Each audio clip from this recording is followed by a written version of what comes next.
جیسے بینکنگ کے مسئلے میں حضرت مفتی تقی عثمانی صاحب کا مقابل پورے پاکستان میں کوئی بھی نہیں ہے. جو جدید معیشت تجارت میں ان کو جو کمال اللہ نے عطا فرمایا وہ پورے پاکستان میں کوئی بھی نہیں ہے ہماری معلومات کے مطابق. تو اب اگر عوام کے لیے کیا ہے کہ بھئی وہ دیکھے کہ یہ شخص اس فیلڈ کا ماہر ہے جس کو دنیا مان رہی ہے. ہم نہ مانے تو کیا ہوتا ہے بھائی, ہم اعتراضات کرتے ہیں دنیا کے بڑے بڑے علامے ان کو مان رہے ہیں کہ بھئی اس فن کے بہت بڑے مفتی ہیں یہ. تو اب اگر بینکنگ کے مسئلے میں اختلاف ہوگا, اسلامک بینکنگ کے مسئلے میں یا معیشت کے مسئلے میں, تو عامی آدمی کے لیے جو مفتی ہے وہ تو ٹھیک ہے اپنی تحقیق پر عمل کرے گا, لیکن عامی آدمی کس پر عمل کرے گی؟ بھائی یہ اس فیلڈ کے ماہر ہیں.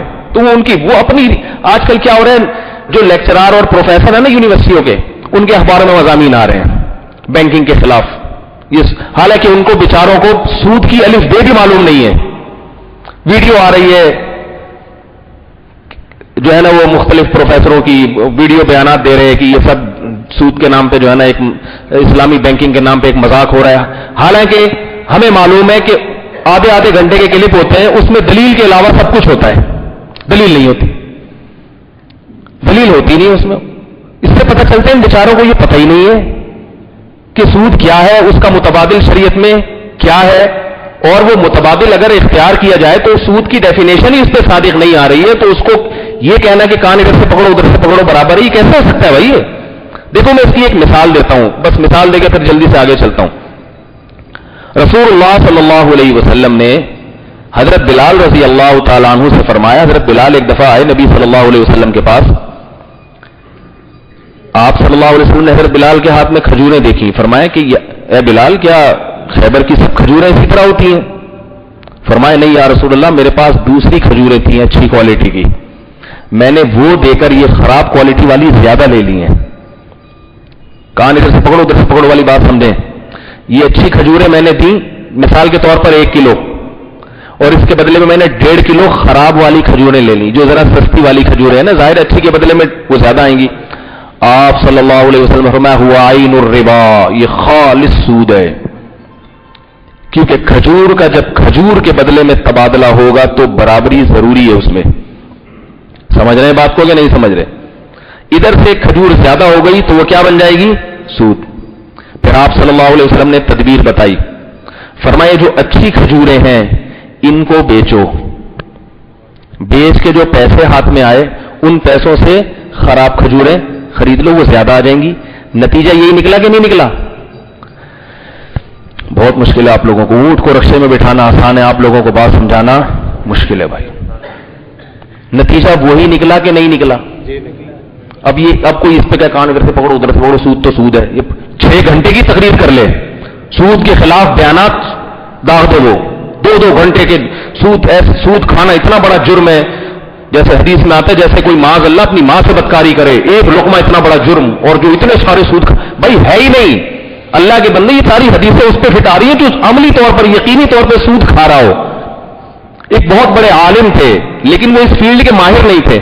میں کسی ولیمے کی دعوت میں گیا تو مجھے نہیں پتا تھا یہ عالم ہے اور بڑے بزرگ ہیں, ورنہ میں ان سے اس طرح سے بات نہیں کرتا, کیونکہ ظاہر ہے ہم تو جونیئر ہیں, بڑے بزرگوں سے اس طرح سے ہم کیسے دلائل ہوئے, تو آپ کے سامنے ہم یاد آ کے دلائل کی وہ باتیں کرتے ہیں, باقی بڑوں کے سامنے تو انسان کو چھوٹا بن کے رہنا چاہیے. مجھے نہیں پتا تھا یہ عالم ہے. تو کیا ہوا کہ ہم کھانے پہ بیٹھے ہوئے تو وہ یہی سود پہ بات چیت شروع ہو گئی, بینکنگ پہ. تو بڑے عالم تھے, وہ سفید ریش تھے, لیکن ہر آدمی ایک فیلڈ کا ہوتا ہے نا. جیسے آپ ایک ہے میدے کا اسپیشلسٹ, اس کے پاس گلا چیک کرانے جائیں, گلے کا آپریشن, تو وہ کہے بھائی گلے کے الگ ڈاکٹر ہیں. تو آپ کہیں ڈاکٹر تو آپ بھی ہیں, تو کہے گا ہیں لیکن اتنا ماہر نہیں ہوں میں کہ گلے کا میں صرف چیک کر سکتا ہوں. ہاں بھائی ٹھیک ہے, یہ اینٹی بایوٹک کھا لو, غرارے کر لو. آپریشن کی بات آئے گی اس کے لیے الگ لوگ ہیں. تو وہ بڑے عالم تھے, شیخ الحدیث تھے. بات چیت کسی نے درمیان میں, لوگوں کو بھی مولویوں کو لڑوانے میں بہت مزہ آتا ہے نا, تو کوئی بیٹھے ہوئے تھے, انہوں نے بحث چھیڑ دی. تو وہ جو تھے سفید ریش, انہوں نے کہا کہ یہ آپ لوگوں نے جو سود کو حلال کر دیا ہے, اور یہ کیا ہے, جامع رشید والوں نے یہ کر دیا, یہ کیا ہے, یہ کیا ہے, یہ سب. میں نے کہا حضرت آپ کو کوئی اشکال ہو تو بتائیں. تو انہوں نے کہا وہی کان ادھر سے پکڑو ادھر سے پکڑو, یوں پکڑو. میں نے کہا بھائی حضرت کوئی واقعتاً کوئی اشکال ہو تو بتائیں. انہوں نے کہا یہ جو بینک سے گاڑی نکالی جاتی ہے اور وقت پہ آپ جب قسطیں جمع نہیں کراتے تو پلینٹی لگتی ہے, سود لگتا ہے. دوسرے بینکوں میں بھی لگتا ہے, اسلامی بینکوں میں بھی لگتا ہے، تو سود ہے، وہاں بھی لگ رہا ہے، تو فرق کیا ہوا؟ میں نے کہا فرق یہ ہے کہ دوسرے بینکوں میں جب سود لگتا ہے تو وہ بینک کا نفع کہلاتا ہے، جبکہ اسلامی بینک جو آپ پہ پلینٹی لگا رہا ہے وہ چیریٹی فنڈ میں جاتا ہے، وہ بینک کے نفع میں پروفٹ میں شمار ہی نہیں ہوتا. وہ نہیں آ رہی بات سمجھ میں؟ تو کہنے لگے کہ کان ادھر سے پکڑو ادھر سے پکڑو. میں نے کہا نہیں حضرت ایسا نہیں ہے. سود کیا ہے؟ سود تو یہ ہے کہ آپ اس سے نفع لے رہے ہیں. اس کو آپ زیادہ سے زیادہ بے فاسد کہیں گے، بے فاسد. میں نے کہا یہ بے فاسد اس طرح سے ہے کہ آپ نے یہ کیا کہ آپ نے گاڑی قسطوں پہ دی، آپ نے کہا کہ اگر وقت پہ پیمنٹ جمع نہیں کرائی تو تمہیں صدقہ کرنا پڑے گا، اس بات کا تم التزام کرو اپنے اوپر. اور صدقہ بھی کیونکہ بینک کو پتا ہے یہ خود کرے نہ کرے، تو بینک نے یہ کہا کہ یہ میرے ہاتھوں کے ذریعے صدقہ ہوگا. یہ صدقہ تمہیں کس کے ذریعے کرنا پڑے گا؟ میرے ذریعے سے کرنا پڑے گا. مجھے دو گے اور میں چیریٹی فنڈ میں ڈالوں گا. تو یہ بے فاسد کہلائے گی، سود نہیں، خالص سود نہیں کہلائے گا یہ. تو کہنے کا چلو بے فاسد تو مان لیا نا آپ نے.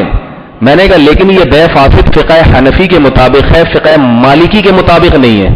امام مالک کے ہاں یہ جائز ہے کہ اگر کوئی آدمی آپ کی وقت پر پیمنٹ نہ کرے تو آپ اس سے پہلے التزام کروا سکتے ہیں، حلف اٹھوا سکتے ہیں، یہ معاہدہ کر سکتے ہیں کہ تم اتنے پیسے صدقہ کرو گے، مجھے نہیں دو بے شک، میری ملکیت میں نہ دو، لیکن اتنے پیسے تمہیں صدقہ کرنے پڑیں گے، تاکہ وہ اس کی پابندی کرے. تو کہنے لگے کہ اس کا مطلب فقہ حنفی کو آپ نے بلا ضرورت چھوڑ دیا ہے بھائی. تو آپ تو حنفی ہیں، تو یہ غیر مذہب کو مالکی مذہب کو لینا جائز ہوا. میں نے کہا چلیں یہ اگلی بحث ہے، اس پہ میں آتا ہوں، لیکن اتنا تو ثابت ہو گیا کہ سود نہیں ہے. تھوڑی دیر پہلے آپ کہہ رہے تھے خالص سود ہے، یہ تو ماننا پڑے گا نا، کیونکہ اگر سود ہے تو امام مالک کیا لوگوں کو سود کھلا رہے تھے کیا؟ ہے بھائی، امام مالک کیا یہ فتویٰ دے سکتے تھے کہ سود جائز ہے؟ تو کہنے لگے اچھا پھر فقہ حنفی کو کیوں چھوڑا؟ ایک طرف تو کہتے ہیں ایک فقہ کو فالو کرو. میں نے کہا فقہ حنفی ہی میں ہے کہ معاملات میں جو خرید و فروخت کے معاملات ہوتے ہیں ان میں اگر ضرورت ہو تو غیر مذہب پہ فتویٰ دینا جائز ہے. اور میں نے کہا یہ ضرورت ہے. انہوں نے کہا کیوں ضرورت ہے؟ میں نے کہا یہ ضرورت اس لیے ہے کہ بینک تو بہت بڑی چیز ہے. آج کل جو اسکول ہوتے ہیں نا، یقین ماڈل اسکول تھا یا صفہ اسکول ہے یا نخلا اسکول ہے، جو اسلامک اسکول ہیں، وہ لیٹ فیس اگر نہ لیں، ان کا کہنا ہے کوئی بھی وقت پہ فیس جمع نہیں کراتا، پھر استاذوں کی تنخواہیں رک جاتی ہیں. کوئی بھی ایک ادارہ بھی نہیں چل سکتا جب تک کہ کوئی جرمانہ نہ لگے اس کے اوپر. اب ایک تو عام دوسرے اسکول کیا کرتے ہیں، وہ جرمانہ کھا جاتے ہیں، وہ تو حرام ہے کیونکہ آپ نہیں کھا سکتے جرمانہ. تو اب اگر اسکول چلانے کے لیے اور وقت پہ فیسیں لینے کے لیے لوگوں کو کے پاس اس کے علاوہ کوئی متبادل ہے ہی نہیں کہ بھئی لوگوں کو کچھ تو سزا ملے نا اگر وقت پہ قسطیں جمع نہ کرائیں. اب سزا میں ایک تو یہ کہ ان کے خلاف FIR کٹوا کے تھانے میں بند کرا دو. تو اسکول والے سارا دن کورٹ کچہریوں کے چکر، وہ اس کی فیس نہیں آئی، پہلی تاریخ گزر گئی، 15 ہو گئی، اس کے گھر پہ کھڑے ہوئے پولیس والوں. پھر وہی بات ہے کہ ہمارے ملک کا نظام ایسا ہے کہ مرغی چھڑانے کے لیے بھینس کی قربانی دینی پڑتی ہے. اگر کوئی مرغی چوری کر کے بھاگ جائے اور آپ اس کے خلاف کیس کریں تو بھینس آپ کی خرچ ہوگی، پھر مرغی آپ کی بری ہوگی. سمجھ رہے ہیں نا بات؟ میں نے کہا آپ بتائیں پھر یہ اسکول کی ضرورت کیسے پوری ہو؟ آپ کے پاس کوئی متبادل ہے تو آپ بتائیں. بات آ رہی ہے سمجھ میں؟ میں نے کہا چلیں یہ غلط ہے، آپ بتائیں. آپ نے ایک اسکول کھولا ہے، بچے فیسیں جمع نہیں کر رہے، تو آپ بتائیں ان کو ڈنڈے مارے جا کے ان کے والدین کو، یا 6 گنڈے رکھیں، یا یہی ہے کہ بھائی جرمانہ لگا دیں، لیٹ فیس ہوگی تو جرمانہ، اور لیکن وہ جرمانہ ہم نہیں کھائیں گے، صدقہ کریں گے، آپ کی طرف سے غریبوں کو کھلایا جائے گا، لیکن ہمارے ذریعے سے، کیونکہ آپ پہ ڈال دیے تو آپ نہیں کھلاؤ گے. تو کہنے لگے کہ یہ پھر جو اس طرح تو یہ کون نگرانی کر رہا ہے کہ بینک چیریٹی فنڈ میں دیتا بھی ہے کہ نہیں دیتا ہے؟ بھائی یہ تو بینک اس طرح سے کھا لیں گے اتنا اور چیریٹی فنڈ کا نام استعمال کر رہے ہیں. میں نے کہا پھر یہ اس کا شرعی مسئلے سے تعلق نہیں ہے، اس کا زمینی حقائق سے تعلق ہے کہ پھر بینک میں جو شرعی ایڈوائزر ہے وہ رکھا گیا، وہ آپ اس سے جا کے پوچھیں، تحقیق کریں کہ بھئی چیریٹی فنڈ میں جا بھی رہا یا نہیں جا رہا. کہہ رہے اس کی کون تحقیق کرے گا؟ میں نے کہا ہم نے کی ہے. ٹھیک ہے نا، ہم نے کی. ہم اس سلسلے میں گئے ہیں، بینکوں کا دورہ کیا ہے، حضرت مفتی تقی عثمانی صاحب سے ملاقات کی، ان سے بھی پوچھا حضرت وہ چیریٹی فنڈ کہاں ہے، کدھر جا رہے ہیں؟ انہوں نے بتایا کہ یہ ہے سال میں 2-3 کروڑ روپے غریبوں پہ خرچ ہوتا ہے. 2-3 کروڑ روپے غریبوں پہ خرچ ہوتا ہے بینکوں کے ذریعے. عام سودی بینک ایک ڈھیلا بھی کھلاتا ہے کسی غریب کو؟ تو یہ جو جتنے جرمانے، جتنے پلینٹیاں اسلامی بینکوں میں لگ رہی ہیں، یہ سارے غریبوں کے کھاتوں میں جا رہی ہیں، سارے ٹرسٹوں میں جا رہی ہیں. یہ اس کی نگرانی اسٹیٹ بینک کر رہا ہے باقاعدہ. تو پھر آخر میں انہوں نے کہا کہ اچھا یہ تو آپ نے فرض اچھا کہنے لگے کہ چلو ٹھیک ہے اسکولوں کی ضرورت تو ہے, بینکوں کی ضرورت تو نہیں ہے مسلمانوں کو, بینکوں کی تو ہمیں, ہاں یہ تو آپ نے بینکوں کی ضرورت پوری کرنے کے لیے مالکی مذہب پہ فتویٰ دے دیا نا, بینکوں کی ضرورت. بھائی میزان بینک اور بینک اسلامی اور اس جیسے دوسرے بینکوں کو اپنی ضرورت پوری کرنے کے لیے آپ سے فتویٰ مانگا, فقہ حنفی میں ملا نہیں, آپ نے ان کی ضرورت پوری کرنے کے لیے مالکی مذہب پہ فتویٰ دے دیا ان کی ضرورت. میں نے کہا حضرت ان کی ضرورت پوری کی ہے, لیکن یہ کس کی ضرورت ہے؟ نہیں آ رہی بات سمجھ میں. بینکوں کی ضرورت تو ہے مالکی مذہب کو اختیار کرنا, لیکن بینک میری اور آپ کی ضرورت ہے یا نہیں ہے؟ اگر آپ کہتے ہیں نہیں ہے تو میں کہتا ہوں بنوری ٹاؤن کے کروڑوں روپے بینک کے اکاؤنٹ میں پھر کیوں پڑے ہوئے ہیں؟ سودی بینک میں, خالص سودی بینک میں اکاؤنٹ میں کیوں پڑے ہوئے ہیں پھر؟ وہ چونکہ بنوری ٹاؤن کے تھے نا, تو خدا نخواستہ بنوری ٹاؤن ہمارا علمی سرمایہ کی توہین مقصد نہیں ہے, ہم تو انہی مدارس کی پیداوار ہے بھائی ہم. لیکن ظاہر ہے ایک آدمی ایک فیلڈ کا ماہر نہیں ہے تو وہ پھر اس کو اشکالات ہوتے ہیں, تو پھر میں یہ کہوں گا نا, میں نے کہا پھر جامعہ فاروقیہ کے بینکوں میں اکاؤنٹ کیوں کھلے ہوئے ہیں, جامعہ رشید کے بینک میں اکاؤنٹ کیوں کھلے ہوئے ہیں, دارالعلوم کورنگی جتنے مدارس ہیں سب نے بینکوں میں اکاؤنٹ کھولے ہوئے ہیں. اس سے پتہ چلتا ہے کہ صرف میری اور آپ کی نہیں, آپ کے مدرسوں کی بھی ضرورت ہے بینک. تو اب یہ اس لیے عوام کی ضرورت دیکھ کے یہ بینکوں کے لیے حلال قرار دیا, بینکوں کی ضرورت نہیں دیکھی گئی ہے اس میں. تو اتنی لمبی تقریر ہوئی, پھر وہ بہرحال خاموش ہو گئے. پھر میں نے تعارف کروایا, وہ میں نے کہا وہ بھائی آپ انہوں نے بتایا کہ میں فلاں مدرسے میں شیخ الحدیث ہوں.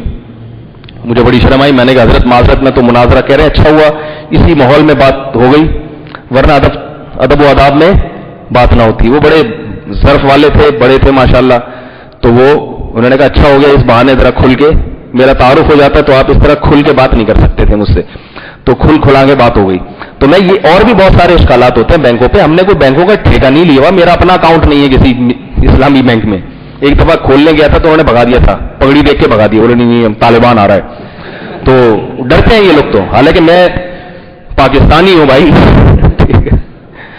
تو اور ہم تو ملک کے, میں نے ان سے کہا میرا جشن آزادی پہ بیان ہوا ہے بھائی پاکستان کی محبت میں, وہ بیان سنو آپ, ہم جیسا اس ملک کے لیے قربانی دینے کا جذبہ رکھتے ہیں, آپ نے خواب میں بھی نہیں دیکھا ہوگا. تو پھر یہ اس سے کہہ رہا ہوں کہ الزامات بھی لگائے جاتے ہیں, ان کے اپنے اکاؤنٹ کھلے ہوئے, ان کو لاکھوں روپے کی تنخواہ ملی ہے, پھر بدگمانی ہے. تو بات جو ہے نا, جو کیا کہاں سے کہاں بات چلے گئی, یہ جو آج کل لیکچرار ہیں یونیورسٹیوں کے فارغ ہوتے ہیں, کچھ ایم اے اسلامیات کسی نے کر لیا, وہ جناب وہ ایک مکالمہ آ رہا ہے اس کا پورا بینکنگ کے خلاف, تو ٹھیک ہے سن کے مسکرا دیا کریں, باقی ان کو زیادہ لفٹ کرانے کی ضرورت نہیں ہے, بیچارے علم میں فارغ ہوتے ہیں یہ لوگ. ہاں جذبہ اچھا ہوتا ہے, ایک دین کا جذبہ ہے اور ایک امت کی فکر ہے, تو فکر تو ہوتی ہے مگر علم میں رسوخ نہیں ہوتا. تو میں حضرت مفتی تقی عثمانی صاحب کی مثال اس لیے دے رہا ہوں کہ اس فیلڈ میں کہ وہ ماہر ہیں, لیکن یہ بھی نہیں ہے کہ ہر مفتی ان کی ہر